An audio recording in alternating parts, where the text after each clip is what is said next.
কোন দল ক্ষমতায় আসবে, কোন সুপার পাওয়ার আমাদের তদারকি করবে। জুনায়েদ বাবুনগরী যেরকম পরোয়া করে নাই, আমরাও পরোয়া করব না।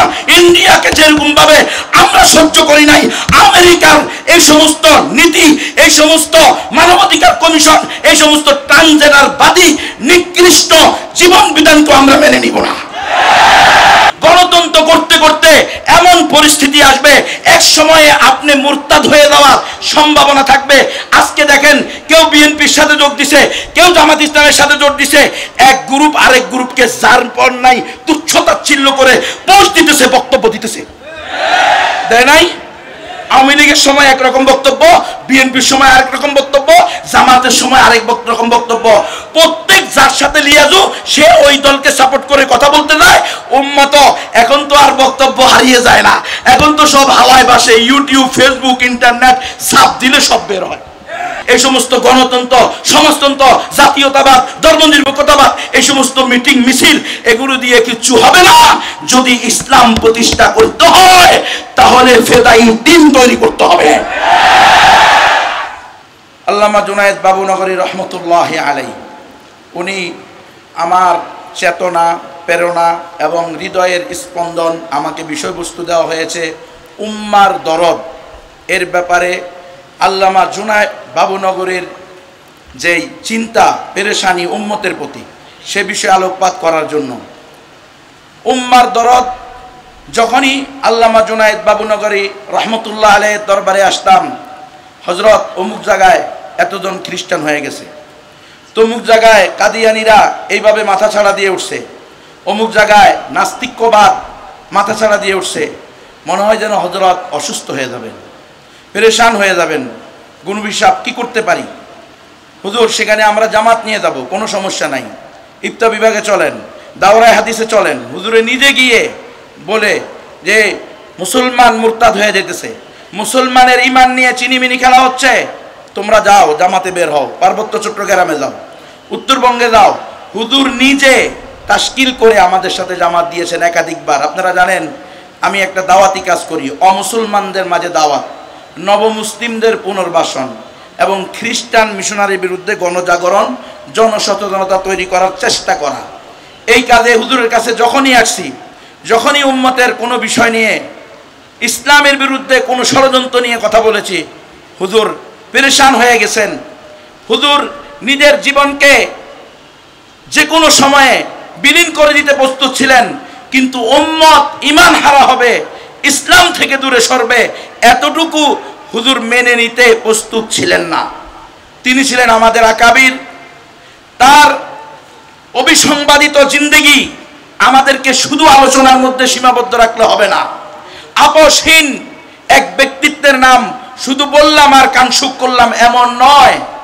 আমিও তো নিজেকে নবীর ওয়ারিস দাবি করি, আমিও তো নিজেকে আলেম দাবি করি। জুনায়েদ বাবুনগরী কেমন উম্মাহ দরদি ছিল!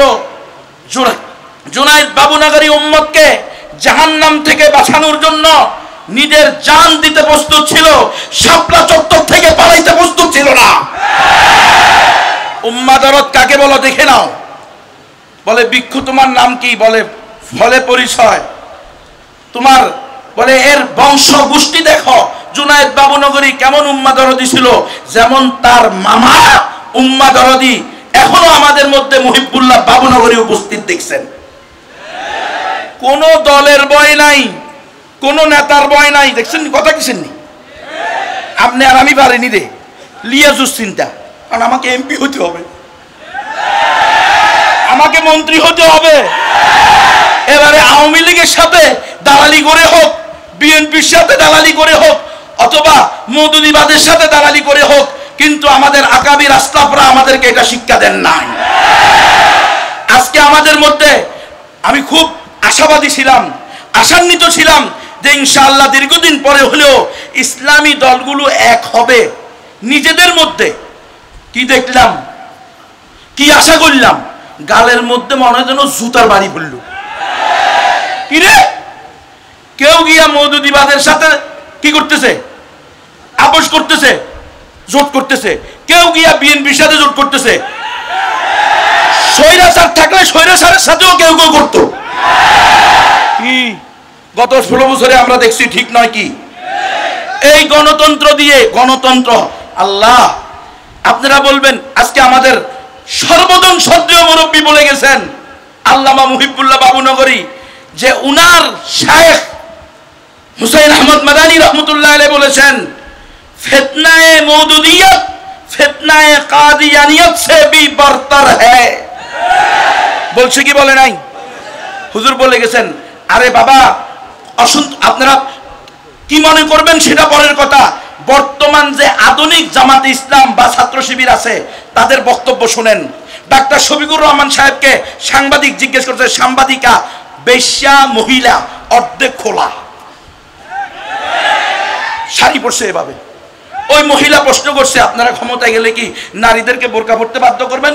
উনি বলছেন না, আমরা নারীদেরকে পোশাকের স্বাধীনতা দিব, যার মন চায় বোরকা পরবে, যার মন চায় বোরকা পরবে না। এটা কি ইসলাম?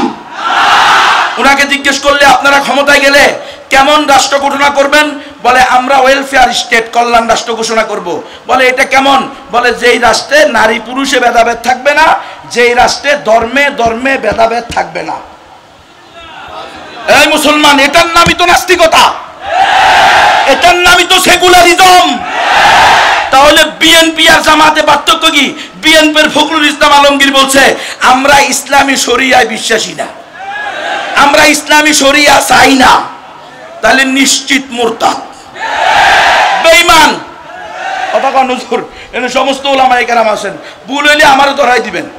আমরা আপনাদের কাছে বারবার বলি, আমরা উস্তাদদের মুরব্বীরা থাকলে আমাদের হিম্মত বাড়ে, আরেক দিক দিয়ে ভয় পাই না জানি বেয়াদবি হয়ে যায়, আর হিম্মত বাড়ে এই জন্য মুরব্বীর কাছে সবক শোনাইলে মুরব্বীরা ধরে দিবেন নবী এটা সঠিক না, এটা বেঠিক। আমরা উম্মতের কাছে তওবা করব। তাহলে আধুনিক জামাত ইসলামের আকীদার মধ্যে, আদর্শের মধ্যে দেখেন ডাক্তার শফিকুর রহমান বলে দিল যে ওই জামানায় তরবারের জিহাদ যেরকম খরচ ছিল, এই জামানায় ভোট দেওয়া, যেই ভোটের ভিতরে আপনাদের হাটাজারি মঈনুল ইসলাম হাটাজারির প্রধান মুহতামিম সাহেব, উনার যেই মূল্য আপনাদের হাটাজারির মুসির সেই মূল্য। আল্লামা জুনায়েদ বাবুনগরীর মায়ের ভোটের যেই মূল্য, মুহিবুল্লাহ বাবুনগরীর মায়ের ভোটের যেই মূল্য, জুনায়েদ বাবুনগরীর নানির ভোটের যেই মূল্য, বেশ্যা লম্পটনি দইয়ুসের ভোটের সেই মূল্য। তাহলে এই গণতন্ত্র কোনোদিন ইসলাম হইতে পারে? এই গণতন্ত্র দিয়ে কোনোদিন ইসলাম প্রতিষ্ঠা হইতে পারে? এই মুসলমান, আমি বলেছি গণতন্ত্র করতে করতে এমন পরিস্থিতি আসবে এক সময়ে আপনি মুরতাদ হয়ে যাওয়ার সম্ভাবনা থাকবে। আজকে দেখেন কেউ বিএনপির সাথে যোগ দিছে, কেউ জামাত ইসলামের সাথে যোগ দিছে, এক গ্রুপ আরেক গ্রুপকে যার পর নাই তুচ্ছতাচ্ছিল্য করে পোস্ট দিতেছে, বক্তব্য দিতেছে, দেয় নাই? আওয়ামী লীগের সময় একরকম বক্তব্য, বিএনপির সময় আরেক রকম বক্তব্য, জামাতের সময় আরেক রকম বক্তব্য। প্রত্যেক যার সাথে লিয়াজু সে ওই দলকে সাপোর্ট করে কথা বলতে যায়। উম্মত এখন তো আর বক্তব্য হারিয়ে যায় না, এখন তো সব হাওয়ায় বাসে, ইউটিউব, ফেসবুক, ইন্টারনেট সাপ দিলে সব বের হয়। জুনায়েদ বাবুনগরীর কথাই তো বলতেছি ওস্তাদজি। জুনায়েদ বাবুনগরী, আমি যখন এই বক্তব্য করছি, জুনায়েদ বাবুনগরীর কাছে এসে কে বা কারা আমার বিরুদ্ধে বলছে আপনি গুনবীকে কেন শানে রিসালাত সম্মেলনে বয়ান দেন, সে তো ওলামায়ে কেরামদেরকে গুমরা বলে। আমি আসছি আর হুজুর আমি প্রথম সপ্তাহে বয়ান করছি, পরের সপ্তাহে এসে দেখা করছি হুজুর গুনবী আমি তোমাকে খেলাফত দিয়ে দিলাম, এজাজত দিয়ে দিলাম। এনামুল হাসান ফারুকী এখনো জীবিত আছে, তার সাথে ওই সময় যারা খাদেম ছিল জিজ্ঞেস করেন। আমি কেঁদে দিয়ে বললাম উস্তাদজি আমি তো পাহাড়ে জঙ্গলে ঘুরি, অমুসলমানদের মাঝে দাওয়াতের কাজ করি, আমার তো বসে বসে জিকির করব এই সুযোগটা আমি পাই না। কয় গুনবী তুমি যে কাজ করো উম্মার কল্যাণে, এটাই তোমার জিকির।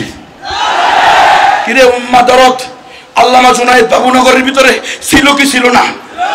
এরপরে কয়েক মাস পরে আবার হুজুর খেলাফত দিতে গেছেন এই আল্লামা শেখুল হাদিস আল্লামা মামুনুল হক সাহেবকে, এরপরে এই জুনায়েদ আল হাবিব হাসান জামিল সাহেবকে, খালেদ সাইফুল্লাহ আইয়ুবী সাহেবকে, তারপরে আব্দুল বাসিত খান সাহেবকে খেলাফত দিতে গেছেন, আবার হুজুর ইজাজত দিতে গেছেন ওই বাবুনগর মাদ্রাসায়। তখন আমাকে ওইখানে ঢুকে আবার হুজুর ওনাদের সবার সামনে বলতেছে এই মিরুদ্দিন সাহেব হুজুর রাজসাক্ষী, আর আমাদের নুরুল ইসলাম জিহাদি সাহেব হুজুর রহিমাহুল্লাহ, আল্লাহ তার কবরকে নূর দ্বারা পরিপূর্ণ করে দেন, উনারা রাজসাক্ষী ছিলেন, কারণ সবাইকে ঢুকতে দেওয়া হয় নাই।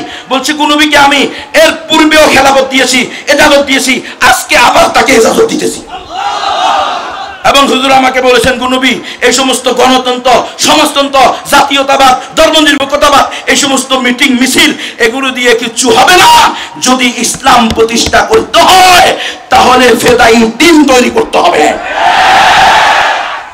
এটা হলো উম্মাহ দরদি জুনায়েদ বাবুনগরী। এটা হলো উম্মাহ দরদি জুনায়েদ বাবুনগরী। কিতাব নিয়ে নিবে না চাকরি চলে যাবে না মাদ্রাসা থেকে বের করে দিবে, এটাকে কোনোদিন পরোয়া করে নাই। ওই ব্যক্তি যে আমার বিরুদ্ধে বলছিল যে গুনবী তো এগুলো বলে, পরের মাসে বা পরের সপ্তাহে নাকি সে আসার পরে এই ইনামুল হাসান ফারুকী আমাকে শোনাইছে, আল্লাহ তাকে দ্রুত সেপায়ে কামেলা আজেলা দায়মা দান করেন। সে আমাকে বলছে, গুনবী ভাই ওই ব্যক্তি আসার পরে গুনবী বাবুনগরী সাহেব তাকে রুম থেকে বের করে দিয়েছে। যান, আপনি মিথ্যুক, আপনি গুনবীর ব্যাপারে মিথ্যা কথা বলছেন। গুনবী, আমি বললাম হুজুর আমি তো কখনো উলামায়ে কেরামকে গুমরাহ বাতিল এই কথা বলি নাই। আমার সর্বোচ্চ বয়ান ছিল আপনার সামনে, জমিয়তুল ফালাহ সবচেয়ে কড়া বক্তব্য সেখানে ছিল, আপনি নিজে শুনছেন। মিরিদ্দির সাহেব হুজুরকে আমি নিয়ে এসেছি, হুজুর আমি হুজুরকে সালাম দিয়েছি, হুজুর আমার সালাম নেয় না। কয় কি কন? আমি কহ হুজুর এসে বলছে কি ও গুনবী সাহেব তো কান্দে, আপনি যে বলে এর সালাম নেন না, কয় নাকি এরকম এরকম বলছে, কয় না এ তো বলে নাই, তো অমুকে যে বলছে, বলে সে এই কারণে বলছে গণতন্ত্রের বিরুদ্ধে গুনবী বলে, এই জন্য সে বলছে যে গণতন্ত্রের বিরুদ্ধে বলার কারণে সব আলেমদের বিরুদ্ধে বলা যায়, নাউজুবিল্লাহি মিন যালিক। সব আলেমকে মুরতাদ বলা, কাফের বলা, এটা তো যে বলবে সে নিজে কাফের হয়ে যাবে। সব আলেম কেমনে কাফের হয়? কোনোদিন হয় না। হুজুর এরপরে তাকে বললো যে গুনবী সাহেব, গুনবী তুমি যে কথা বলো এই কথাই তো আমার কথা, আমি তো কিতাব লিখছি এটার উপরে, গণতন্ত্র পুরাটাই ধোঁকা, প্রতারণা, মিথ্যা, জালিয়াতি, এটা দিয়ে ইসলাম প্রতিষ্ঠা সম্ভব না। উম্মতকে এই কথা বুঝাইতে হবে। আমরা আমাদের জুনায়েদ বাবুনগরী রহমতুল্লাহ আলাই যেই পরিমাণ উম্মতের দরদ ছিল ওনার ভিতরে, মাদ্রাসার প্রত্যেকটা ছাত্র কারো কথা না শুনলেও জুনায়েদ বাবুনগরী রহমতুল্লাহ আলাই শুধু এসে হাত তুলতেন। 10,000 ছাত্র 1 মিনিটের মধ্যে ঠান্ডা, খালি এভাবে বলতেন, সব ভিতরে চলে গেছে। কি আপনারা খবর লন? আমার কথা যদি মিথ্যা হয় আপনারা জিজ্ঞেস করেন। সব দিক থেকে উনি একজন প্রকৃত নবীর ওয়ারিস ছিলেন, সততা, ন্যায়পরায়ণতা এবং সাহসিকতা। তাহলে আপনারা সব কি ভীতু হইবেন? আপোষহীন থাকতে হবে। কোন দল ক্ষমতায় আসবে, কোন সুপার পাওয়ার আমাদের তদারকি করবে, জুনায়েদ বাবুনগরী যেরকম পরোয়া করে নাই আমরাও পরোয়া করব না। ইন্ডিয়াকে যেরকম ভাবে আমরা সহ্য করি নাই, আমেরিকার এই সমস্ত নীতি, এই সমস্ত মানবাধিকার কমিশন, এই সমস্ত ট্রান্সজেন্ডারবাদী নিকৃষ্ট জীবন বিধানকে আমরা মেনে নিব না। আল্লাহ তাআলা আমাদেরকে পরিপূর্ণ আকাবিরে উলামা, আকাবিরে ইসলাম, আমাদের আকাবিরদেরকে, সুলাহাদেরকে পরিপূর্ণ অনুসরণ করার তৌফিক দান করেন, হিম্মতওয়ালা আলেম হওয়ার তৌফিক দান করেন। নবীর ওয়ারিস কখনো ভীতু হইতে পারে না। তার বাস্তব দৃষ্টান্ত মুহিব্বুল্লাহ বাবুনগরী দামাত বারাকাতুম, জুনায়েদ বাবুনগরী রহমতুল্লাহ আলাইহি। ওয়া মা তৌফিক ইল্লা বিল্লাহ। ওয়াসসালামু আলাইকুম ওয়া রাহমাতুল্লাহ।